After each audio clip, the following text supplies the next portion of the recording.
नमस्कार मंडळी, योगूज किचन मध्ये तुमचं पुन्हा एकदा स्वागत आहे. बाजारात कैऱ्या आल्यात, कैऱ्या हिरव्यागार कैऱ्या, चटपटीत कैऱ्या, आंबट आंबट कैऱ्या.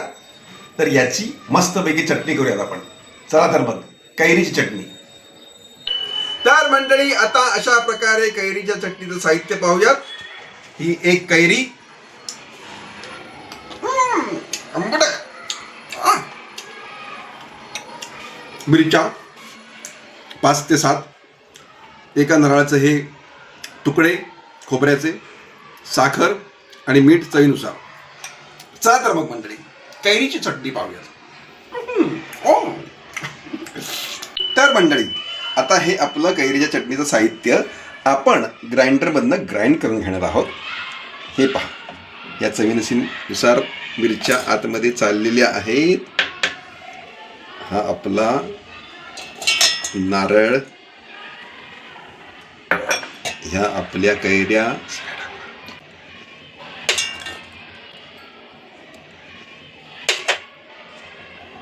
ही आपली साखर, चवीनुसार मीठ. हे पहा,